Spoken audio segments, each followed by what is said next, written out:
கர்த்தராகிய இயேசு நாமத்தினாலே நல்ல வாழ்த்துக்களையும் நான் தெரிவித்துக் கொள்கிறேன்.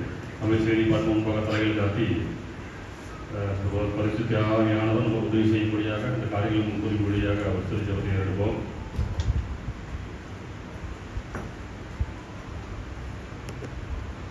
தலைகள் காத்து ஜெபம் செய்வோம். பரலோகத்திலே வாசம் இருக்கிறவர்கள் பரிசுத்த தகவலை தேர்ந்தெடுப்பதில் வாசம் செய்கிறேன் செலுத்துகிறோம். இன்று எங்களை உயிர் உடல்களாய் வைத்து உங்களுடைய தொழுகையில் கலந்து கொள்ள கூடி வரிசை தம்முடைய பெரிய கிருபையை நன்றி செலுத்துகிறோம். அதிலும் சுகபத்திரமாய் வந்து சேர்ந்ததற்காக நன்றி செலுத்துகிறோம். வந்திருக்கும் நாங்களும் உங்களுடைய காரியத்தை கொடுத்து தியானிக்கும் பொழுது காரியம் எப்படி இருக்கிறதா என்பதை ஆராய்ந்து பார்க்கிறவர்களாய் எங்களுடைய மனதுகளை மனதை ஒருமுகப்படுத்தி இப்படி காரியத்தை குறித்து இன்னும் ஆழமாய் நாங்கள் படித்துக்கொள்ள எங்களுக்கு உதவி செய்ய வழி நடத்தும். பரிசுத்த ஆவியினர் அசைவாடுதல் இருப்பதை உணர்ந்து கொண்டவர்களாய் இந்த ஆரம்பம் முதலில் முடிவறிந்தும் இந்த காரியத்தை நாங்கள் பயத்தோடும் பக்தியோடும் செய்ய எங்களுக்கு உதவி செய்ய வழி நடத்தும். எந்த ஒரு இடையில் இல்லாதபடிக்கு நல்ல முறையில் நீர் எங்களுக்கு கூறிய வகையில் இந்த தொழிலை செய்து முடிக்க எங்களுக்கு உதவி செய்ய வழி எடுத்து கர்த்தாவே. வந்திருப்பவரையும் ஆசீர்வதியும் வந்து கொண்டிருக்கிறவர்களுக்குமாக ஜெபிக்கிறோம் கர்த்தாவே. அவர்களும் சுகபத்திரமாக வந்து சேர்த்து உங்களுடைய காரியத்தை கொடுத்து கற்றுக்கொண்டு அவர்களும் பெரிய ரட்சிப்பு எழுந்து போய் விடாதபடிக்கு அவர்களும் அதில் பங்கு வருவதற்கு அவர்கள் உதவி செய்து வழிநடத்தி விட்டுமாய் கேட்கிறோம் கர்த்தாவே. மீண்டுமாய் நாங்கள் இன்று தியானிக்கக்கூடிய காரியங்களுக்கு புரியும்படியாகும் அவர்களிட்டிருந்து இன்னும் சில காரியங்களை கற்றுக்கொள்ளவும் எங்களுக்கு உதவி செய்து வெளியிட வேண்டுமாய் எங்கள் ஆண்டவரும் ரட்சகரும் மீட்பருமாய் இருக்கிற இயேசு கிறிஸ்துவின் வல்லமை நாமத்திலே தாழ்மையோடு கேட்கிறோம் ஜீவனுள்ள பரமபிதாவே, ஆமென். அனைவருக்கும் வாழ்த்துக்களையும் வணக்கத்தையும் தெரிவித்துக் கொள்கிறேன். இன்று நம்ம பார்ப்பது ஒரு சின்ன செய்தி தான். அதிகமாக நம்ம நிறையா இதை பற்றி நம்ம தியானிச்சுட்டு இருந்திருப்போம். இப்போ இன்றைக்கி நம்ம ஒரு மறைவான சீசன் அப்படின்னு சொல்லி ஒரு தலைப்பில் உங்களோட பேசுறதுக்கு நான் சில வசனங்கள் எடுத்திருக்கிறேன். இப்போ பவுலடியார் சொல்கிறாரு, நான் எப்படியாச்சும் நான் கிறிஸ்துவோடையும் கூடினேன் மகிமையில வெளிப்படும்படியாக அவரோட கூட நான் உயிர்த்தெழும்படியாக எல்லாவற்றையும் என்ன பண்ணேன் நஷ்டம் என்றும் எண்ணினேன் குப்பையுமாக எண்ணுகிறேன் அப்படிங்கிற ஒரு வார்த்தையை நமக்கு கொடுக்குறார். இது இந்த வார்த்தைகள் வருவதற்கு முன்பாகவே இப்படி ஒரு சீசன் ஒருத்தர் வாழ்ந்திருக்கார். அதை குறித்து தான் நம்ம என்ன பார்க்க போகிறோம். அதுவும் எப்படின்னா இயேசு வாழ்ந்த காலத்திலேயே வாழ்ந்துருக்கிறாரு. இத்தனைக்கும் எப்படின்னா நமக்கு எல்லாம் தெரியும். ஒரு சின்ன பேக்ரவுண்டுக்கு அப்புறம் போயிட்டு நம்ம போயிடலாம். கிறிஸ்துவானவர் பூமியில் அவருடைய சுவிசேஷ பணிகள் முடிந்து கடைசி சமயம் வந்துடுது. அவருது பூமியிலிருந்து அப்படி வெளியே பரலோகத்திற்கு செல்லக்கூடிய நாட்கள் ரொம்ப பக்கத்தில் வந்துடுது. வந்தபோது என்ன ஆகுது அப்படின்னாங்கன்னா இவரை அன்றைக்கு என்ன நடனங்கள் போகிற இப்போ லென்த் டேஸ் ஆரம்பிச்சாச்சுன்னு நினைக்கிறல. லென்த் டே ஸ்டார்ட் ஆயிடுச்சு. உபவாச நாட்கள் இல்லைங்களா, அரசியல் உபவாசம் நாட்கள் இப்போ ஆரம்பிச்சிருச்சு. அப்போது என்ன அப்படின்னீங்கன்னா இந்த சமயத்தில் அந்த கடைசி இயேசு கிறிஸ்துவை பிடிச்சிட்டு போகிறது எந்த ஒரு நாள் பார்த்தீங்கன்னா வெள்ளிக்கிழமை பிடிக்கிறாங்க. அடுத்த நாள் மறுநாள் ஆயத்த நாள் உங்களுக்கு. அப்போது வெள்ளிக்கிழமை பிடிச்சிட்டு போகிறாங்க. வெள்ளிக்கிழமை அதிகாலையிலேயே இவருக்கு விசாரணை ஆரம்பிச்சிருது. ஏறக்குறைய 5 மணிக்கு விசாரணை ஆரம்பிக்குது. 5 மணியிலிருந்து உங்களுக்கு அவரை அடிக்கிறாங்க, நிறையா துன்பப்படுத்துகிறாங்க. அதுக்கப்புறம் என்ன பண்ணுறாங்க, அவருக்கு சிலுவையை கொடுத்து சுமக்கும்படியாக செய்து ஏறக்குறைய காலையில் 9 மணிக்கெல்லாம் இதுக்கு கபாலஸ்தலங்கிற இடத்துக்கு கொண்டு வந்துடுறாங்க. அந்த 9 மணிக்கு அளவில் அங்கே அவரை வச்சு சிலுவையில் அங்கே அறையிறாங்க. ஏறக்குறைய காலையில் ஒரு 9 மணிக்கு நம்மளுடைய நேரத்தின்படி காலையில் 9 மணிக்கு சிலுவையில் அரைஞ்சிட்றாங்க. அரைஞ்சதுக்கு பின்பாக சிலுவையில் தான் ஏறக்குறைய தொங்கிட்டே இருக்கார். மதியம் 12 மணியிலிருந்து 3 மணி வரைக்கும் எப்படி ஆச்சு அப்படின்னீங்கன்னா வெறும் இருள் சூழ்ந்ததாக பார்க்குறோம். பூமி எங்கும் அதிர்ந்தது இல்லையா, அதிர்ந்தது. அப்புறம் பார்த்தீங்கன்னா திரைச்சேலை 2ஆக கிழிந்தது, பூமி எங்கும் அந்தகார இருள் காணப்பட்டது அப்படிங்கிறதாக வசனம் கொடுக்கப்படுகிறது. அதுக்கப்புறம் திரும்ப என்ன ஆகுதுன்னா சாயந்தரம் 4 மணிலேருந்து 6 மணி வரைக்கும் அவருடைய உடல் இறக்கி அடக்கம் செய்வதற்கான வேலைகள் நடைபெறுகிறது. அப்போது என்னாச்சுன்னா இந்த சமயத்தில் என்ன ஆகுதுன்னா இந்த சமயத்தில் நம்ம எல்லாமே இந்த கடைசி டைமில் நடந்த சம்பவத்தை நம்ம எல்லாமே கவனிச்சிருப்போம் இல்லையா. இவரை கூட்டிகிட்டு போனது, அங்கே விசாரணை செஞ்சது, பிலாத்து கை கழுகுனது, பேதுரு மறுதளித்தது, சீசர்கள் எல்லோரும் இவரை விட்டு ஓடி போனது, அதுக்கு பின்பாக இவர் ஈட்டியில் குத்தினது எல்லாம் பண்ணிடுவாங்க, முடிஞ்சது.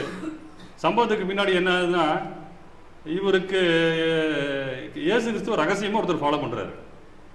அந்த சீசன் தான் யார் அப்படின்னீங்கன்னா இல்லை நிக்கோதேம் ஒரு சமயம் வராரு, சரிதான். நிக்கோதேம் ஒரு மணி ராத்திரியில் இவரை சந்திச்சுட்டு போகிறாரு.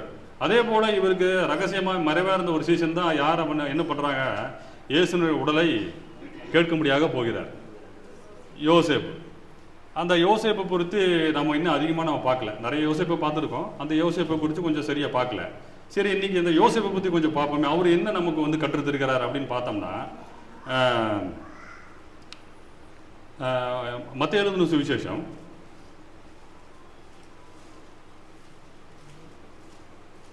27ஆம் அதிகாரம் 57 வசனங்கள் பாருங்க. 57 பாருங்க. சாயங்காலமான போது இயேசுவுக்கு சீஷனும் ஐஸ்வரியவானுமாய் இருந்த யோசேப்பு என்னும் பேர் கொண்ட அரிமத்தேயு ஊரானாகிய ஒரு மனுஷன் வந்து. என்னவா இருந்தார் அவரு? ஐஸ்வரியவான். அதாவது வசனம் நமக்கு சொல்லுகிறது, ஒட்டகம் ஊசியின் காதிலே நுழைந்தாலும் கூட. ஏன் அப்படின்னீங்கன்னா, நமக்கு பணம் அதிகமாக இருக்கும்போது நமக்கு என்ன இருக்குங்க, ஒரு தைரியம் இருக்கும். சரி, என்ன நடந்தாலும் பார்த்துக்கலாம் அப்படிங்கிற ஒரு தைரியம் இருக்கும். அப்படி தைரியம் இருக்கிற பட்சத்தில் சாதாரணமாக ஒரு பெரிய பணக்காரன் நல்லா வசதியோடு இருக்கார், எந்த நோய் நொடி இல்லாமல் இருக்கார், எல்லா அவருடைய காரியங்கள் எல்லாம் நல்லா நடைபெறுது. அவருக்கு சுவிசேஷம் சொல்லி நீங்கள் திருத்தி கிறிஸ்துவுக்குள்ள கொண்டு வர முடியுமா? முடியாது. ஏன்னா அவருடைய காரியங்கள் எல்லாம் நல்லா நடக்குது, அவருக்கு எந்த குறையும் இல்லை, ஐஸ்வர்யவான். அப்படி இருக்கிற ஒரு அவ்வளோ சீக்கிரம் வந்துடுவாரா? ஐஸ்வர்யவான் கண்டிப்பாக போகவே மாட்டான்னு சொல்லலை. அவர் என்ன சொல்லாரு, இந்த மாதிரி கஷ்டம் அப்படின்ற விஷயத்த சொல்லியிருக்காரு. அப்போ அந்த மாதிரி பார்த்தீங்கன்னா, நம்ம வந்து பார்க்கக்கூடிய யோசேப்பு எப்படிப்பட்டவர்? ஐஸ்வர்யவான். ஐஸ்வர்யவானாக இருந்தால் போடுவா யாருக்கு சீசனாக இருந்தாரா அவர்? இயேசுவுக்கு சீசன். இதைத்தான் அவருக்கு அங்கே ரொம்ப ஒரு பெரிய விஷயம் நினச்சி பாருங்க. ஏன்னா இவர் ஒரு பெரிய லெவலில் இருக்கார். இவர் வந்து போய் அவருக்கு சீசனாக இருக்கிற அவசியம் கிடையாது. இருப்பினும் இவர் யாரோட யூதராக இருக்கக்கூடிய இந்த யோசேப்பு பழைய ஏற்பாட்டின் காலத்தில் வாழ்ந்து வருகிறாரு. பழைய ஏற்பாட்டு முறைமைகளை இவர் யார் என்ன பண்ணுறாரு? இவருங்க கிறிஸ்து மாற்றுகிறவராக காணப்படுகிறார் சில விஷயங்களை. அப்போ என்ன ஆகுதுன்னா, இவர் ஆச்சமட்டைக்கு என்ன வந்திருக்கணும்? அவருக்கு கோபம் தான் வந்திருக்கணும். ஆனால் என்னவா இருக்கிறார்? இவர் சீசனாக இருக்காரு. அவர் சொல்லக்கூடிய வார்த்தைகளை வந்து எப்படியோ கேட்டுக்கிறார். இவருக்கு பின்னாடியே போலேன்னா கூட எப்படியோ இவர் இன்னைக்கு எங்கே போனார், வந்தார், இன்னைக்கு என்ன சொன்னாருங்கிறது கேட்டாருன்னு தெரியல. இவர் என்னவா மாறிட்டார்? அவருக்கு சீசனாக மாறிட்டார். இதில் எந்த ஒரு வசனத்தை சொல்லப்படுகிறது. சரிங்களா? அதுபோக மார்க் எழுதின சுவிசேஷத்தில் 15ஆம் அதிகாரம் 42 வசனம் என்ன சொல்லுது பாருங்க. ஆலோசனைக்காரனும் அரிமத்தேயா ஊரானும் தேவனுடைய ராஜ்யம் வர காத்திருந்தனுமாகிய யோசேப்பு என்பவன் வந்து பிலாத்துவினிடத்தில் துணிந்து போய் இயேசுவின் சரீரத்தை கேட்டார். போதுமானது. இங்க என்னன்னு இவர் வந்து மார்க் இவரை பத்தி என்ன பதிவு பண்றாரு அப்படின்னா, அங்க வந்து மத்தேயு பதிவு பண்ணும்போது என்னன்னு பண்றாரு? ஐஸ்வர்யவான்னு பதிவு பண்றாரு. இங்க மார்க் என்ன பதிவு பண்றாரு? இவரை கணம் பொருந்திய ஆலோசனைக்காரன், கணம் பொருந்திய ஆலோசனைக்காரன். அதாவது அந்த டைம்ல வந்து யூதர்களுடைய சங்கம் ஒன்று இருக்கு, ஒரு பெரிய சங்கம். அது சங்கத்துக்கு பேர் சனகரிப் சங்கம். அந்த சனகரிப் சங்கத்துல இவர் எப்படிப்பட்டவரா இருக்காரா? கணம் பொருந்திய ஒரு பெரிய லெவலில் இருக்காரு. இவர் இப்போ இங்கே பரிசுத்தாவியர் எழுதும்போது என்னென்னு எழுதுறாரு? இவரை பற்றி எழுதும்போது கணம் பொருந்தியங்கிற வார்த்தை எழுதுறாரு. அப்போ இவர் எவ்வளோ பெரிய மதிப்பு இருக்கிற இடத்துல இருக்கான்னு பாருங்க. அவ்வளோ பெரிய மதிப்பு இருக்கிற இடத்துல தான் இந்த யோசேப்பு இருக்கிறாரு. அந்த கணம் பொருந்திய இடத்துல என்னவா இருக்காரு? அவரு அந்த சனகரிப் சங்கத்துக்கு ஆலோசனை சொல்லுகிற ஒரு இடத்துல இருக்கிறார். இப்போ இப்படி செய்யுங்க, இப்படி செய்ய வேண்டாம். இந்த கவுன்சிலிங் டீம் இவர், அந்த டீம்ல இருக்கிறவர் தான் இந்த ஐஸ்வர்யவானாகிய யோசேப்பு. அப்படிப்பட்டவர் தான் யாருக்கு சீசனாக இருக்கிறாருங்க? என் பெரிய மதிப்பு மரியாதை இருந்துன்னு நீங்கள் நினைக்கலாம். இவன் அதாவது சொல்லுவாங்க, பெரிய ஆஃபீஸர்லாம் பேசாமல் இருக்காரு, இவன் ஆடுற ஆட்டம் உங்களுக்கு தெரியும். சில ஆஃபீஸ்லாம் போனீங்கன்னா ரொம்ப கீழ்நிலையில் தான் இருப்பாங்க. அப்போ ஆடுற ஆட்டம் பார்த்தீங்கன்னா என்னவா இருக்கும்? பயங்கரமாக இருக்கும், நீங்கள் பார்க்கலாம். அதுபோல் ஆனால் இவர் வந்து அவ்வளோ பெரிய பதவியில் இருந்தும் கூட, ஐஸ்வர்யனாக இருந்தும் கூட யாருக்கு சீசனாக இருக்காரு? கிறிஸ்துவுக்கு சீசனாக இருக்கிறார். இதை வந்து மார்க்கு பதிவு செய்கிறாரு. சரிங்களா? லூக்கா என்ன பதிவு செய்கிறாரு பாருங்க. லூக்கா என்னவா இருந்தார்? லூக்கா அவர் ஒரு மருத்துவர்னா எப்பவுமே என்ன பண்ணுவாங்க? சீக்கிரம் எதையுமே ஒதுக்க மாட்டாங்க, எதையுமே சயின்ஸ் படி கேட்பாங்க. இது ஏன் எப்படி போச்சு, கெமிக்கல் ரியாக்ஷன் ஏன் வந்துச்சு, பிசிக்ஸ் ஏன் அதில் கலந்துச்சு இல்லையா? அந்த போல லூக்கா பதிவு பண்ணும்போது 23ஆம் அதிகாரம் 50ஆம் வசனம் பாருங்க. யோசேப்பு என்னும் பெயர் கொண்ட ஒரு ஆலோசனைக்காரன் இருந்தான். அவன் உத்தமனும் நீதிமானுமாய் இருந்தான். ஓகே, போதுமானது. இதுல என்ன இருந்தது? உத்தமன்னாவே பெரிய விஷயம் இல்லையா? இதோ உத்தமன் வருகிறான்னு உத்தமன்னாவே என்னங்க இது? அதுவே பெரிய விஷயம். அதுக்கு கீழே இன்னொன்னு என்னன்னு போடுறாரு பரிஸ்தானி? அவரு நீதிமானவா இருக்கிறாரு. எப்படியே அது? அது கீழே படிங்க. அவன் யூதருடைய பட்டணங்கள் ஒன்றாகிய அரிமத்தியாவிலிருந்து வந்தவனும், ஓகே, தேவனுடைய ராஜ்யத்துக்கு காத்திருந்தவனும், தேவனுடைய ராஜ்யத்திற்கு காத்திருந்தவன். இவர் தேவனுடைய ராஜ்யத்துக்கு ஏன் காத்திருக்கணும்னு எப்படி இவருக்கு தெரியும்? இவர் என்ன பண்றாருங்க? பழைய ஏற்பாட படிக்கிறாரு. பழைய ஏற்பாட படிக்கிறாரு. எப்படி நம்ம வந்து எதுக்காக இருக்கணும், அந்த கால நேரம் நம்ம சரிதானா? ஒருத்தர் பிறந்திருக்கிறாரு, யோவான் ஸ்நானகன் ஒருத்தர் வந்திருக்கிறாரு. அவர் காட்டுக்குள்ள போய் வெட்டுக்களையும் காட்டு தண்ணி சாப்பிட்டு வந்துட்டு நம்மளையெல்லாம் பார்த்து, ஏன்னா யாரை பார்த்து அவங்க சத்தம் போடுறாரு? எல்லாம் யூதர்கள் பார்த்து சத்தம் போடுறாரு. விரியன் பாம்பு குட்டிகளே, வர கோபத்துக்கு தப்பித்துக்கொள்ள உங்களுக்கு வகை சொன்னோம்னு யாருன்னு சொல்லி கத்துறாரு. இதெல்லாம் ஏன் நடக்குது என்னன்னு ஒரு யோசனை பண்றாரு. அப்ப இவர் எதுக்காக காத்திருக்கிறாரா? ஐஸ்வர்யவான் எப்பவுமே என்ன பண்ணுவாங்க? பெருசா கடவுள் பக்தி இருக்காது. எனக்கிட்ட பணம் இருக்குது, எல்லாம் இருக்குது அப்படின்னு சொல்லிட்டு. ஆனா இவர் எப்படிப்பட்டவரா இருந்தாருங்க? தேவனுடைய ராஜ்யம் வருவதற்கு காத்திருந்தவனும், பின்னாடி அதுக்கு பின்னாடி படிங்க, அவரை பத்தி இன்னொன்னு வசனம் சொல்லுது. தேவனுடைய ராஜ்யத்துக்கு காத்திருந்தவனும், யூதர்களுடைய ஆலோசனைக்கும் செய்கைக்கும் சம்மதியாதவனுமாய் இருந்தார். போதுமானது. வேற என்ன செஞ்சாரா?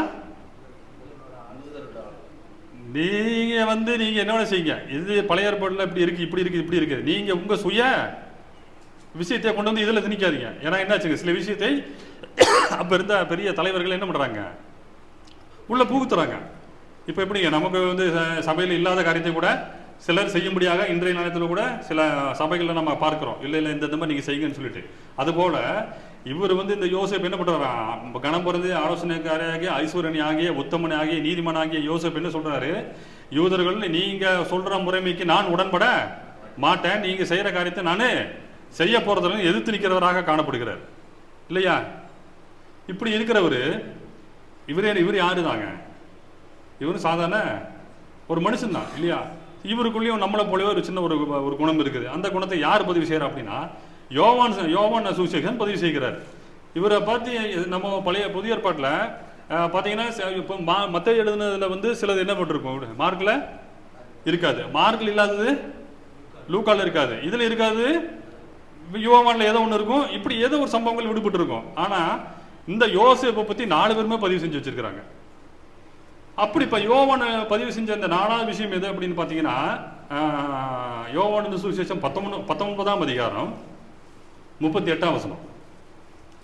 இவைகளுக்கு பின்பு அரிமத்தியா ஊரானும் யூதருக்கு பயந்ததினால் இயேசுவுக்கு அந்தரங்க சிஷ்யனாகிய யோசேப்பு இயேசுவின் சரீரத்தை எடுத்துக்கொண்டு போகும்படி பிலாத்துவினிடத்தில் உத்தரவு கேட்டார். போதுமானது. இப்ப இது ஆரம்பிக்கும் போது இவர் என்னன்னு சொல்றாருங்க?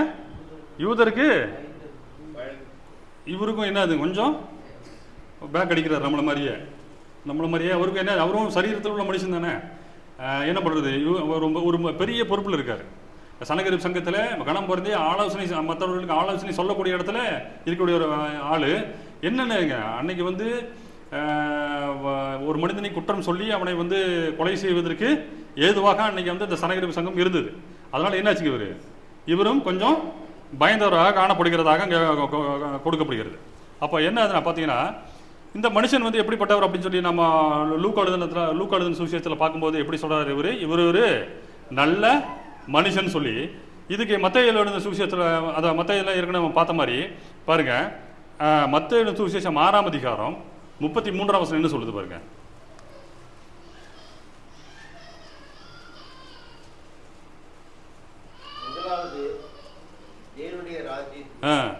அவருடைய நீதியை தேடுங்கள், அப்பொழுது இவைகளெல்லாம் உங்களுக்கு கூட கொடுக்கப்படும். போதுமானது. அப்ப என்னதுன்னா, கிறிஸ்துவோட என்ன சொல்றாரு, முந்த பரலோகத்தை தேடுங்கள், மற்றவர்கள் எல்லாம் உங்களுக்கு கூட கொடுக்கப்படும் சொல்லிட்டு.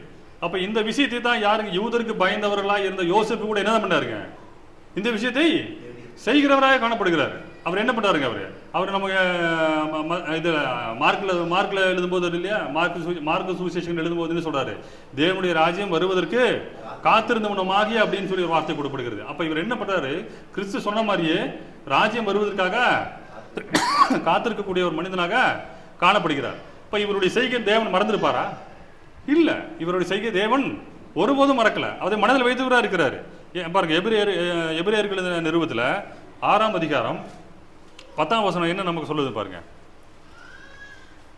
ஏனென்றால் கிரியையும் நீங்கள் பரிசுத்தவான்களுக்கு ஊழியம் செய்ததினாலும் செய்து வருகிறதினாலும் நமது நாமத்திற்காக காண்பித்த அன்புள்ள பிரயாசத்தையும் மறந்து விடுவதற்கு தேவன் அநீதியுள்ளவர் அல்லவே.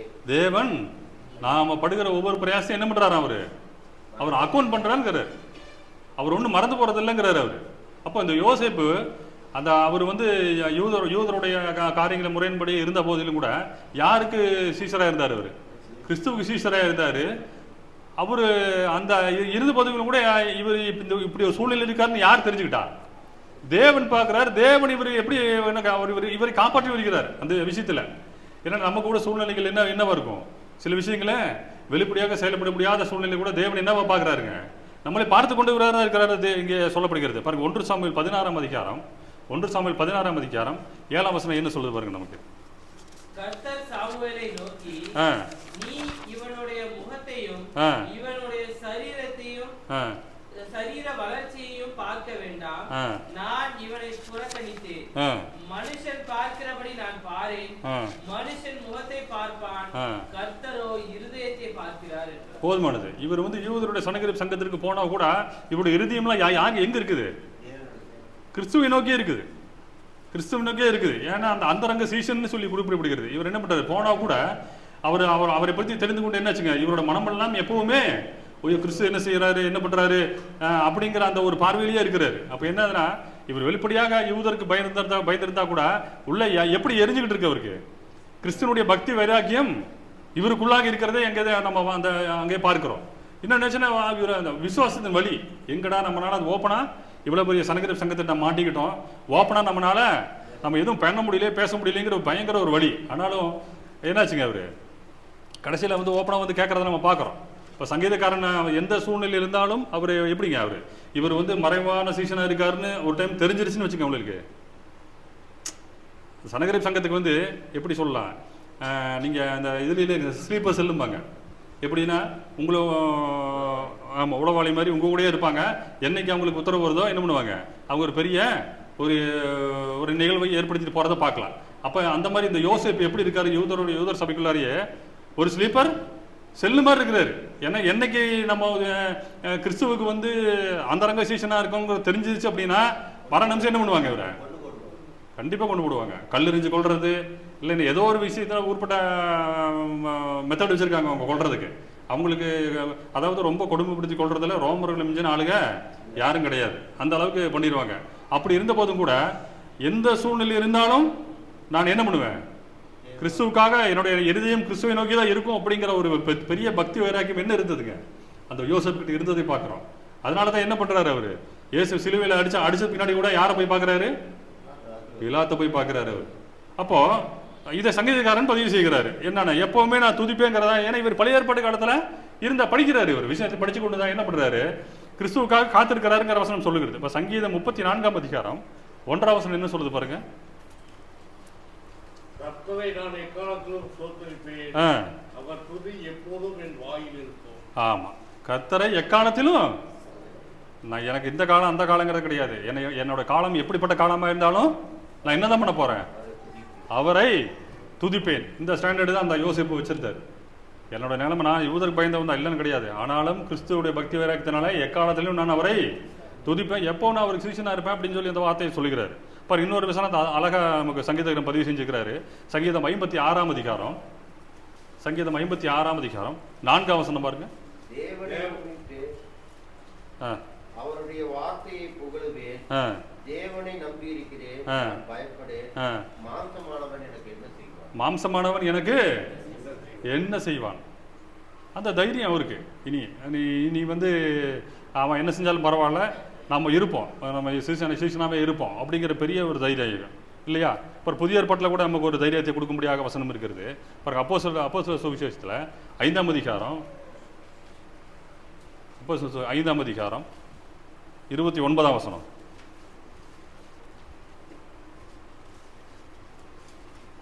அதற்கு பேதுருவோ மற்ற அப்போஸ்தலரோ மனுஷருக்கு கீழ்ப்படுகிறதை பார்க்கிலும் தேவனுக்கு கீழ்ப்படுகிறதே அவசியமாய் இருக்கிறது. யாருக்கு கீழ்ப்படியது அவசியமா? தேவனுக்கு கீழ்ப்பட. மனுஷன் என்ன செஞ்சாலும் பரவாயில்ல, தேவனுக்கு கீழ்ப்படிய அவசியம்தான் அப்படிங்கிறது ஒரு முடிவு செய்கிறாரு, பார்க்குறாரு. உனக்கு பாருங்க, கிறிஸ்துவானவர் சிலுவையில் அடிச்சிட்டாங்க. அடிக்கும் போகும்போது அவர் கூட இந்த சீசர்களும் ஓடி போயிட்டாங்க, அப்போஸ்தலர்களும் ஓடி போயிட்டாங்க. அந்த சிலுவை காரியத்தை இவர் பார்த்துருக்கிறாரு. அது இவருக்கு ஜட்ஜ்மெண்ட் கொடுக்குறாங்க, தீர்ப்பாகுது. இவரை போட்டு அடிக்கிறாங்க, முள்ளில் ஆறில் அடிக்கிறாங்க, முள்முடி சூட்டுறாங்க, துப்புறாங்க, கன்னத்தில் அரைகிறாங்க, அந்த வெயிட்டான சிலுவை சுமக்கிறாங்க. இவர் தூக்க முடியாமல் தூக்கிட்டு போகிறாரு, கொல்கொள்ள தமிழ் அடிச்சிடுறாங்க. இதெல்லாம் யார் பார்க்குறா? யோசேப்பு பார்க்குறாரு. ஏன்னா இவர் சனகரிப் சங்கத்தின் உறுப்பினர். நடக்கிற சம்பவம் எல்லாம் தெரியுது, இவரும் பார்க்குறாரு. பார்த்த உடனே ஆனால் இந்த சிலுவையை பார்ப்பதற்கு தைரியம் இல்லாதபடி அத்தனை நாள் கூட இருந்த எல்லாரும் எங்கே போயிட்டாங்க? ஓடி போயிட்டாங்க. அத்தனை நாள் ஒளிஞ்சிருந்த இவர் என்ன பண்ணிட்டாருங்க? அந்த சிலுவை கொடுத்த தைரியம். இப்போ ஏற்பட்ட மனுஷனுக்கு வேண்டி நான் நீ ஓடி ஒளிய முடியாதுன்னு சொல்லிட்டு நேரா யாரை போய் பார்க்குறாரு? நேரா பிலாத்தை போய் பார்க்குறாரு. ஏன் அப்படின்னா, பிலாத்துவே மிரட்டுறதுக்கான அதிகாரம் உள்ளது யார்? எந்த சங்கக்குங்க? சனகரிப் சங்கம். ஏன் அப்படின்னீங்கன்னா, நீ பாருங்க, யோவான் எழுதின சுவிசேஷம் 19ஆம் அதிகாரம் 12ஆம் வசனம்.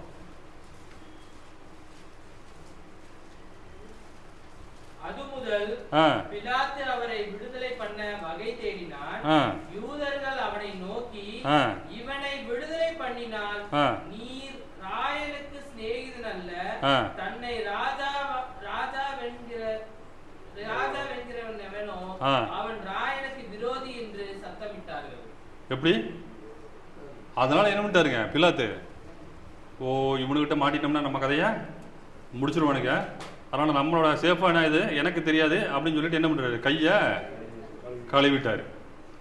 அப்போது பிலாத்துவே மிரட்டுற அளவுக்கு சனகரிப் சங்கத்துக்கு அதிகாரம் இருக்குது. அந்த சனகரிப் சங்கத்தை மீறி இவர் என்னன்னு போய் கேட்குறாரு? இயேசுனோட உடலை போய் கேட்குறாரு. அது வரைக்கும் இனி இறந்து போன இயேசு இறந்துட்டாரு.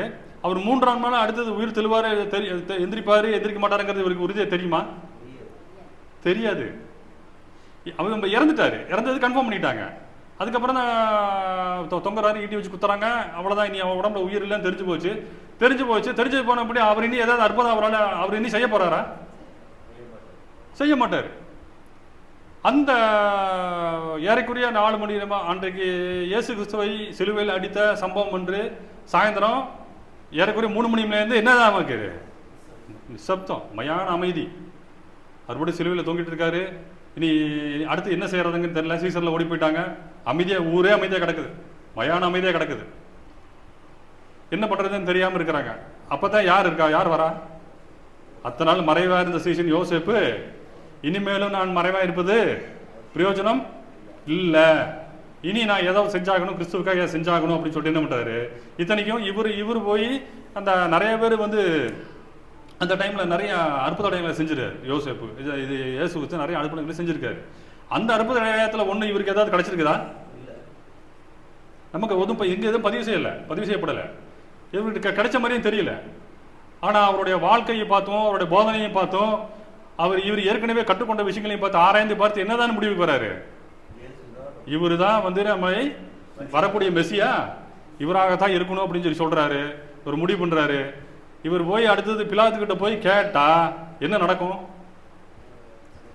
இவருக்கு மதிப்புக்கு கனம் பொருந்திய ஆலோசனைக்காரங்கிறதுல இருந்து தூக்குவானுங்க முதல்ல. 2வது ஊரை விட்டு ஒதுக்கி வைக்கிறதுக்கு. ஏன்னா வச்சுக்கோங்க, குஷ்டரோகம் பிடிச்சவங்க, வியாதி பிடிச்சவங்க என்ன பண்ணுவாங்க?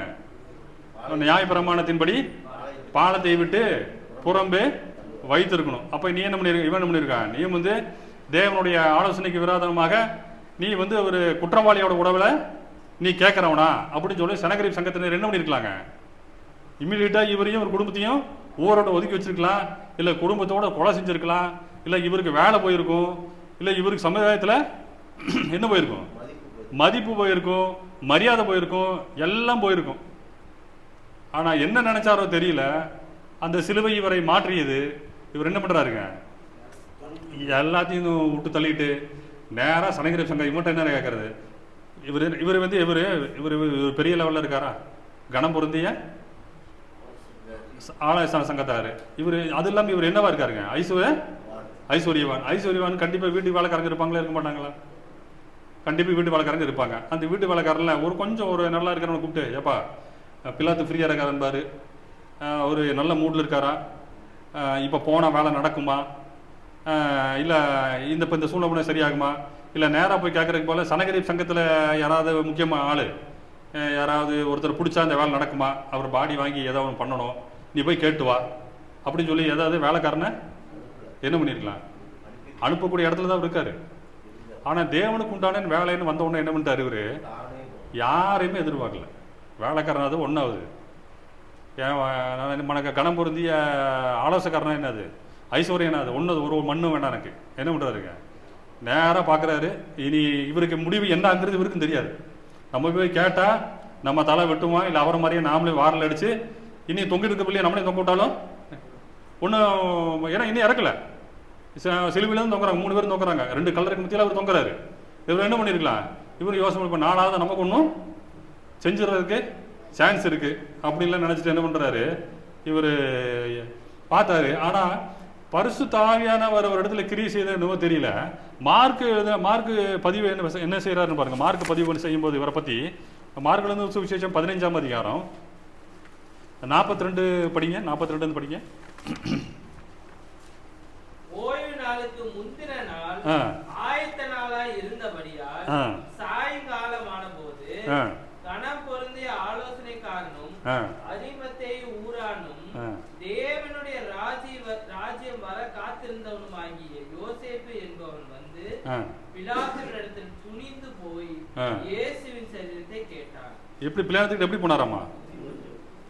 தைரியம் எங்க இருந்து வந்தது? சிலுவை கொடுத்த தைரியம். இதுக்கு மீறி இனி என்ன இருக்க பார்க்குறாரு, நடந்த சம்பவங்களை பார்க்குறாரு. இவர் எப்படி வாழ்க்கை வாழ்ந்தாரு, எப்பேற்பட்ட சூழ்நிலை இருந்தாரு.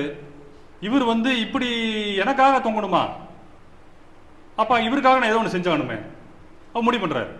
முடிவு பண்ணிட்டு என்ன பண்ணுறாரு, பிலாத்தை பார்க்கும்போது எப்படி போறாரா, துணியோட போறாரு. இன்னைக்கு என்ன நடந்தாலும் சரி, என்ன வேணா பார்க்கட்டும், இல்லை இன்னைக்கு நானா இல்லை அவரா ஏதோ ஒன்று முடிவு பண்ணி போவோம் அப்படின்னு சொல்லி அந்த கிறிஸ்துவுக்காக ஒரு துணிவுங்கிறது பார்த்தீங்கன்னா இந்த கிறிஸ்துவுக்காக நிற்கிறங்கிறது தான். எந்த சூழ்நிலையிலும் என்னோட அந்தஸ்து, என்னோட வேலை, என்னோட சமுதாயம், இல்லை எனக்கு என்னோட குடும்பத்தார், இதுக்கெல்லாம் கிறிஸ்துவுக்காக நான் போனால் என்ன நினச்சிருவாங்களோன்னு சொல்லி அந்த யோசேப்பு கவலைப்படவே இல்லை. ஏன்னா இவர் வந்து யோசுவா போல நானும் என் வீட்டாருமோ என்றால் கர்த்தரியே சேவிப்போம் அப்படிங்கிற சூழ்நிலை இவருக்கு இருந்தாங்கிறது தெரியல. இவரை பற்றி தான் குறிப்பிடப்படுகிறது. இவர் மட்டும் தான் என்ன இருந்தாருங்க, கிறிஸ்துவுக்கு அந்தரங்க சீசனாக மறைவான சீசனாக இருந்தார். இவருடைய ஃபேமிலி எப்படிங்கிறது தெரியல. இவர் போய் என்ன பண்ணிருக்கலாம், அவர் கிறிஸ்துவை பற்றி சரியா தெரியாம கூட குடும்பத்தை இருந்திருக்கலாம். அப்ப அவரோட குடும்பத்தை தெரியாம இருந்த போது அவருடைய பார்வையில கிறிஸ்து எப்படிப்பட்டவரா இருப்பாரு, கல்லருக்கு மத்தியில் ஒருத்தர் தொங்க விட்டுருக்காங்க, அவர் உடம்பு நீங்க போய் கேட்க போறியான்னு சொல்லி இவர் என்ன பண்ணிருப்பாங்க, நீ வீட்டுக்கே வந்துடாதான்னு இருப்பாங்க. ஆனா அத்தனையும் மீறி இவர் என்ன பண்றாரு, நேரா பிள்ளைத்துக்கிட்ட போய் கேட்கிறாரு.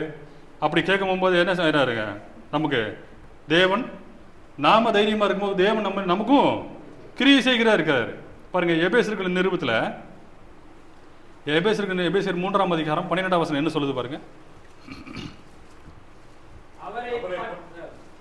படி அவரை பற்றும் விசுவாசத்தால் அவருக்குள் நமக்கு தைரியமும் திட நம்பிக்கையோடு தேவனிடத்தில் சேரும் ஸ்லாக்கியமும் உண்டாயிருக்கிறது. அவரை பற்றும் தைரியம், அந்த தைரியம் தான் இந்த கலாயத்திற்கு பருவடி எழுதின தைரியம் தான் யாருக்கிட்ட இருந்ததுங்க, யோசேப்பு கிட்ட இருந்தது. அது நிமித்தம் தான் என்னாச்சுங்க, அவரு அடுத்த பரிசாமனை கொடுக்கப்பட்டு சுவிசேஷம் வர்றதுக்கு முன்னாடியே என்ன பண்ணிட்டாரு, அந்த துணிவும் தைரியம் அந்த யோசேப்புக்கு இருந்தது. பெரிய அந்தஸ்து, என்னுடைய பணம் பொருள் நகை நட்டு அதெல்லாம் ஒன்றும் அவளை பற்றி கவலைப்படவே இல்லை. கிறிஸ்துவுக்காக அவர் எதுக்கும் துணிச்சு போய் நிற்கிறாரு. பாரு, அது எபேசியருக்கு எழுதும்போது எபிரேயருக்கு எழுதும்போது பவுலுடையார் அதை எழுதுறாரு பாருங்க. எபிரேயர் 10ஆம் அதிகாரம் 19ஆம் வசனம் பாருங்க.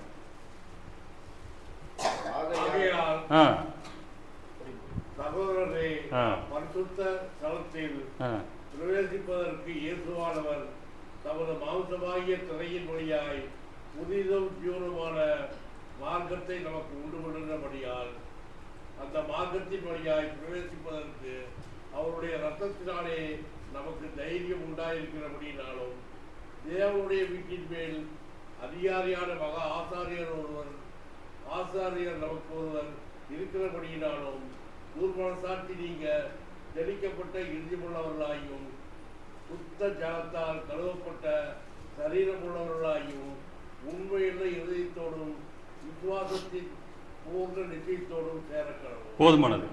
இங்க அவர் என்ன சொல்றாரு? எந்த தைரியம் இவருக்கு வந்துச்சா?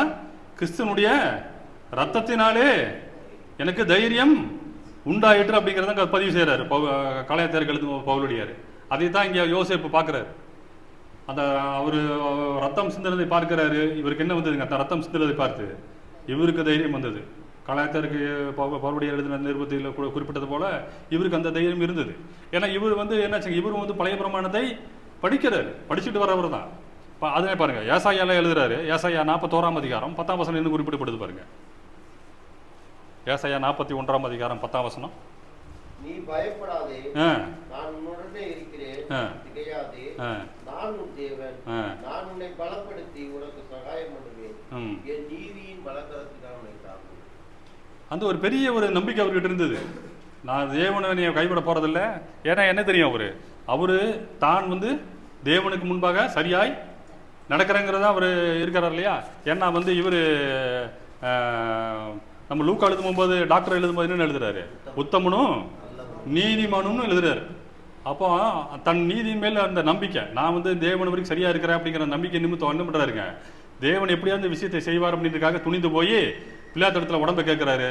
உடம்பையும் என்ன பண்றாங்க, வாங்கிடுறாங்க. வாங்கினது பின்னாடி உடம்பு இறக்கும் போது என்ன பண்ணிருக்கலாம், 2 பேர் வேலைக்காரரை கூட்டிட்டு போய் எப்ப இறக்குவா அப்படின்னு சொல்லி இறக்கி அதே தான் பண்ணாரா? என்ன பண்றாருங்க, இவரு தான் இறக்குறாரு. ஆனா இறக்கும் போகும்போது இயேசு கிறிஸ்து மரிக்கிறதுக்கு முன்பாக இந்த நம்ம அந்த அப்பம் பண்றதுலையும் ரசம் பண்றதுலையும் பத்தி ஒரு காரியத்தையும் நம்ம கற்றுக் கொடுக்குறாரு இல்லையா. அதுக்கு அது என்ன பண்டிகையாக அங்க கொண்டாடப்படுதுங்க? பஸ்கா வந்துருச்சுன்றாரு. பஸ்கா பண்டிகை வந்துருச்சு, பாஸ்ஓவர் வந்துருச்சு, அதற்குண்டான காரியத்தை நீங்க செய்யுங்க அப்படின்னு சொல்லி கொடுக்குறாரு. இந்த பஸ்கா பண்டிகையும் போகும்போது யூதராக இருக்கிறவர்கள் பிணத்தை தொடக்கூடாது. அப்படி தொட்டா அது தீட்டு. உபாகமம்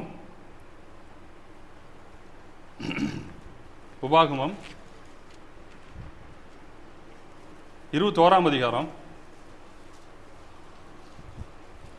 22ஆம் வசனம் பாருங்க.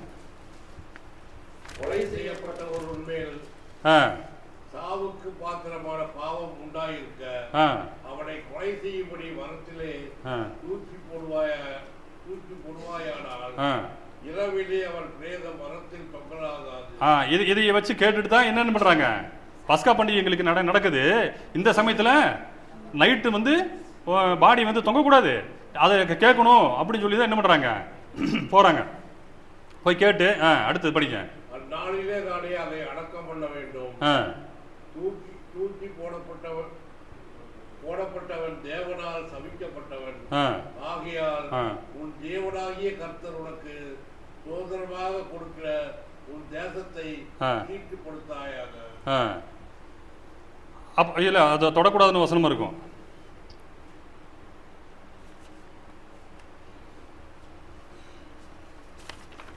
இருக்காது.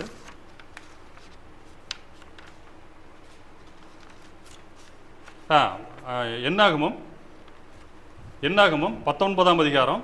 இது என்ன ஆச்சுன்னா, அந்த மாதிரி சமயத்தில் என்ன ஆகுதுன்னா, இரவு நேரத்தில் உடல் சிலுவையில் இருக்கக்கூடாதுங்கிற ஒரு ஒரு கட்டளை கொடுக்கப்படுகிறது. அப்போ என்னாகமத்தில் கொடுக்குறாரு. என்னாகமம் 19ஆம் அதிகாரம் 11ஆம் வசனத்தில் என்ன சொல்லுதுங்க? செத்துப்போனவனுடைய பிரேதத்தை தொட்டவன் 7 நாள் தீட்டுப்பட்டிருப்பான். செத்து போனவனுடைய பிரேதத்தை தொட்டவன் 7 நாள் அப்போ இந்த பாஸ்கா அனுசரிக்கிறதே பார்த்தீங்கன்னா யூதர்களில் வந்து ரெண்டு பிரிவாக இருக்கிறாங்க. இப்போ கொஞ்சம் அந்த சமாரிய தேசத்து வழியாக போகும்போது ஒரு இடத்துல போகும்போது அந்த இடத்துல இந்த யூதர்கள் கொஞ்சம் கலந்துருப்பாங்க. அதனால் யூதர்களே ரெண்டு பிரிவாக இருக்கிறாங்க. அப்போ ஒரு சில யூதர்கள் வந்து பஸ்கா பண்டிகை 7 நாட்களாகவும், ஒரு சில இப்போ வந்து யூதர்கள் 8 நாட்களாகவும் பஸ்காவை ஆசரிக்கிறாங்க. இப்போ பஸ்கா ஆரம்பிச்ச பின்னாடி யூதர் என்ன பண்ணக்கூடாதுங்க? பிரேதத்தை தொடக்கூடாது. ஆனால் இவர் என்ன பண்ணிட்டாரு? இப்படி தொட்டா தீட்டாயிட்டா என்ன ஆகணும்? 7 நாளைக்கு இவர் எந்த விதமான சடங்கு சங்காச்சாரம் எதுவும் கலந்துக்கூடாது. இவர் வெளியே தான் இருக்கணும். அப்படி 7 நாள் வெளியில் இருந்தால் இவர் என்ன பண்ண முடியாது? பஸ்காவை அனுசரிக்க முடியாது.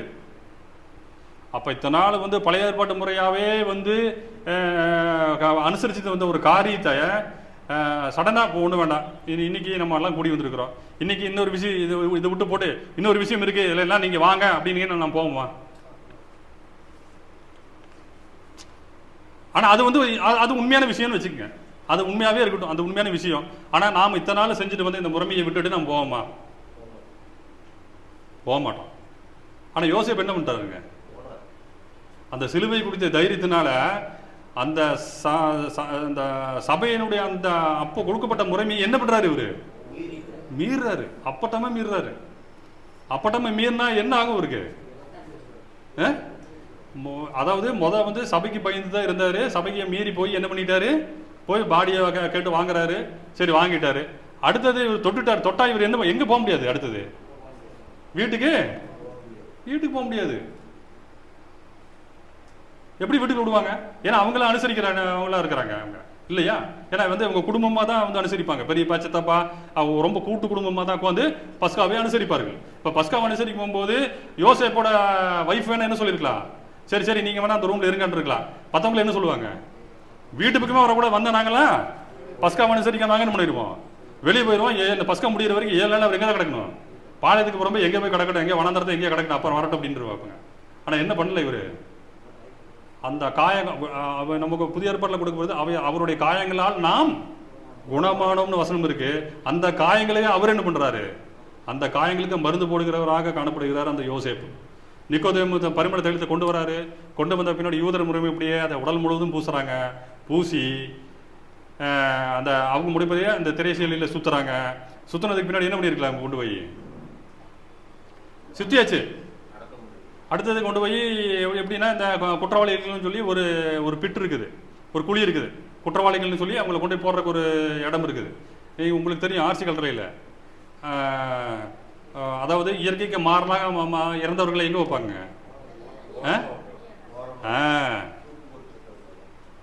அவங்கள எங்கிட்ட வைப்பாங்க? ஆமாம், நாம் என்னதான் ஓரியாண்டாலும் எங்கே வைப்பாங்க? அவங்களுக்குன்னு அந்த அந்த அந்த மைதானத்தில் அந்த ஒரு இடத்துல ஒரு காலி இடம் இருக்கும், ஓரத்தில் எங்கேயும் இருக்கும். அந்த இடத்துல தான் அவங்கள வைக்கணும். வேற எங்கேயும் வைக்க முடியாது.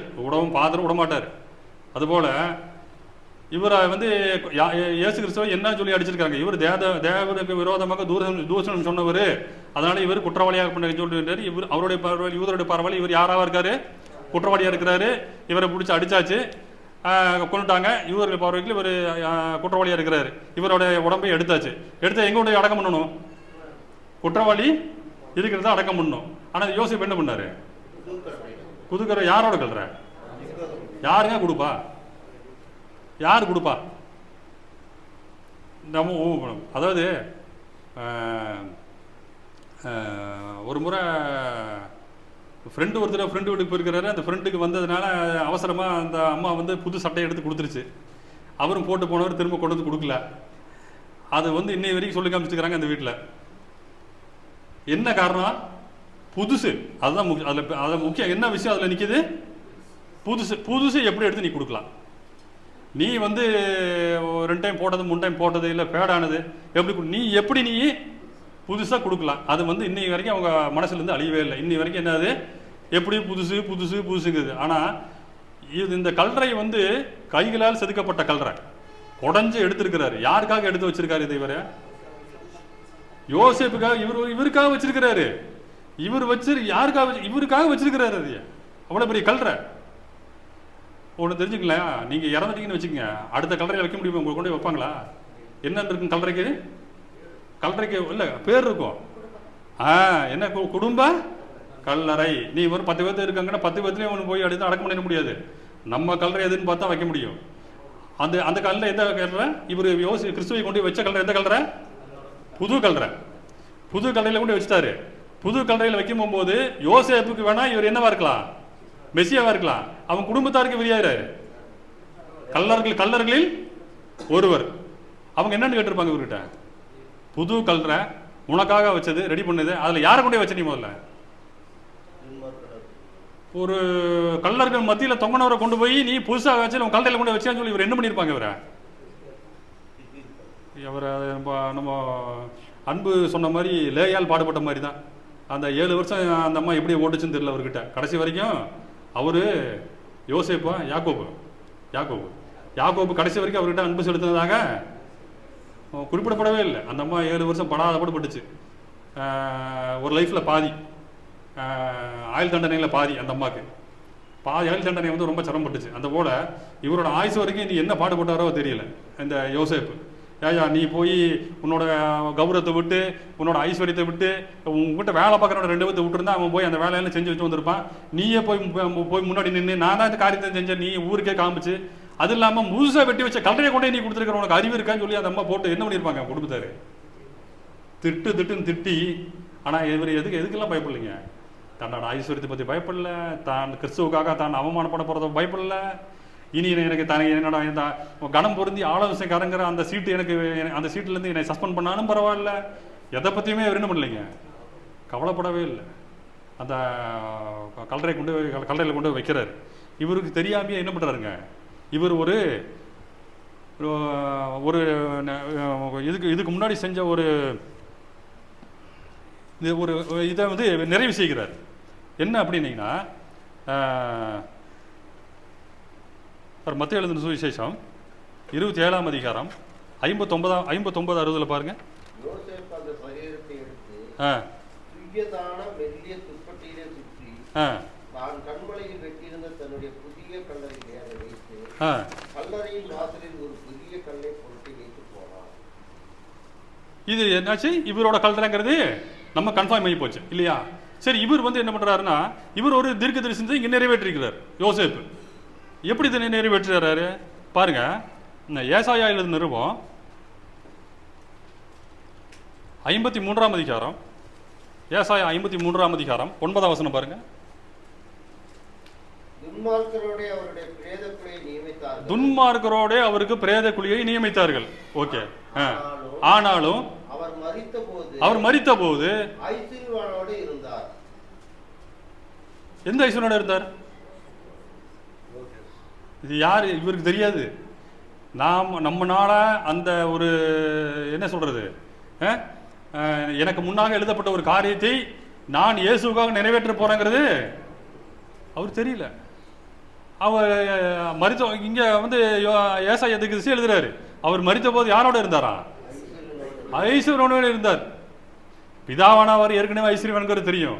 ஆனால் இவர் வந்து பூமியில நடந்த போது நடந்த நிகழ்வுகளை எல்லாம் நிறைவேற்றும்படியாக நமக்கு என்ன பண்ணுவாங்க, திருஷ்டாந்தமாக ஏற்கனவே இந்த இந்த இதெல்லாம் குறிப்புகள்லாம் கொடுக்கப்பட்டிருக்குது. அப்ப ஏசாயா எழுதின ஒரு குறிப்பை நிறைவேற்றும்படியாக யாருக்கு அந்த ஒரு பெரிய அனுகிரகம் கிடைச்சிருக்குது? யோசேப்புக்கு. அவர் அதாவது கிறிஸ்துவனுடைய சிலுவைக்கு முன்பு வரைக்கும் அவர் எப்படி இருந்தாருங்க? மறைவான சீசனா இருந்தாரு, பயந்துட்டு இருந்தாரு, யூதருக்கு பயந்தவராக இருந்தாரு. இயேசுனுடைய மரணத்தை பார்த்த பின்பாக இவர் எப்படி இருந்தாருங்க? தைரியம் வந்துருச்சு. தைரியம் வந்ததுக்கு பின்னாடி என்ன விட்டார்? எல்லாத்தையும் தன்னோட பெயரு, மதிப்பு, ஆலோசனைக்காரன், ஐஸ்வர்யமா, குடும்பம் என்ன இப்படி நினைக்குமே, அதெல்லாம் விட்டு போட்டு என்ன பண்றாருங்க? தனக்காக இருந்த ஒரு புதிய கல்லறையை வச்சிருந்த கல்லறையை தனக்கு யாரு செய்வா சொல்லுங்க பார்ப்போம். அந்த புதிய கல்லறை வந்து அந்த திரும்ப கடவுள் பாருங்க, அந்த புதிய கல்லறை திரும்ப யாருக்கே கொடுத்தாரு கடவுள்? அந்த யோசேப்புக்கு கொடுத்துட்டாரு. நீ எனக்கு எப்படி கொடுத்தியோ அப்படியே உனக்கு கொடுத்துட்டேன். அது என்னாச்சு? இன்னும் பேரு புகழோட அதுல உடல் வைத்து அந்த உடல் வந்து டீகம்போஸ் ஆகி அது நாற்றம் எடுத்து அது எலும்பில் ஆகி போய் எலும்பையா போய் எடுத்தாங்க. அதுல இருந்து கல்லறையில இருந்து அந்த கல்லறையை கடைசியில் யாரு காவல் காத்தாங்க? வந்து தேவதூதர் வந்து நிக்கிறாங்க அந்த கல்லறையில. அப்ப பாருங்க, எந்த ஒரு அதாவது இயேசு கிறிஸ்து மரிச்சு போயிட்டாரு. இனி அவர் எந்திரிச்சு ஒரு ஒரு ஒரு அற்புதம் செஞ்சிருந்தா இவர் என்ன பண்ணியிருக்கலாம்? ஆடா ஆமாப்பா வந்துட்டார், உயிரோடு வந்துட்டாரு, இதையெல்லாம் நான் செஞ்சுட்டாரு அப்படின்னு இவர் பண்ணியிருக்கலாம். மயான நிசப்தம். எப்படி எப்படின்னீங்கன்னா யோவான் ஸ்நானுக்கு வர்றதுக்கு முன்பாக கடைசி தீர்க்கதரிசி வரைக்கும் ஏறக்குறைய ஒரு 300 ஆண்டுகள் எந்த விதமான வெளிப்பாடுமே இல்லாத ஒரு காலம். அதுபோல இயேசு கிறிஸ்து மரிச்சதுக்கு பின்பாக அவருடைய மதியானம் கூட சிலுவையில் அடிச்சிடுறாங்க. இறந்ததுக்கு பின்னாடி ஒரு ஏறக்குறைய 3 நாட்கள் எப்படி தான் இருக்குதுங்க? பயங்கர அமைதி. 6 மணி நேரம் முதல் 9 மணி நேரம் வரைக்கும் பூமி எங்கும் அந்தகாரம் ஆயிருச்சு. அந்த அமைதி இவருக்கு என்ன செய்யறது தெரியல, அமைதி. இவர் என்ன பண்ணிருக்கலாம்? யாரை என்னமோ பார்க்கட்டும், நம்ம போய் சரி நம்ம போய் சடங்கில் கலந்துக்கிட்டோமா, சரி சடங்கு சங்கத்தெல்லாம் போயிருந்தாங்க, நாமளும் போய் பார்த்துட்டு வந்துடுவோம் அப்படின்னு இவர் போய் பார்த்துட்டு வந்திருக்கலாம். ஆனால் என்ன பண்ணாருங்க இவர்? கிறிஸ்துவுக்கு பின்பாக இவருக்கு ஏற்பட்ட தைரியத்தினால குடும்பம், குட்டி, மனைவி, பொருள், கல்ற எல்லாத்தையுமே என்ன பண்ணிட்டாருங்க? எல்லாத்தையும் முதல்ல தள்ளிட்டு போய் நிற்கிறார். அதுக்கு பின்பாக இவருக்கு சில விஷயங்கள் தேவன் பார்த்தீங்கன்னா இதுக்கு பின்பாக இவருக்கு என்ன நடந்ததுன்னு தெரியல. கண்டிப்பாக என்ன பண்ணியிருப்பாரு தேவன்? வேற பெரிய ஒரு ஆசீர்வாதம் கிடைச்சிருக்கு இவருக்கு. ஆனால் என்ன நமக்கு இன்னும் எல்லாத்தையும் எழுதுனா இந்த உலகம் கொள்ளாதுங்கிற மாதிரி எவ்வளோ பெரிய விஷயத்தை இந்த யோசிப்பு செஞ்சுட்டாரு. அந்த அந்த செஞ்ச விஷயம்னால என்னவோ தெரியல, இவரை பற்றிய சுவிசேஷகம் 4 புத்தகத்திலுமே பதிவு செய்யப்பட்டிருக்கு. எவ்வளோ ஒரு விஷயம் பாருங்க. ஏசாயா தீர்க்கதரிசி எழுதுகிறாரு, அவர் மரித்த போது அவர் ஐஸ்வர்யமானோடே இருந்தாருங்கிறது. அந்த ஐஸ்வர்யம் அந்த யோசேப்பு.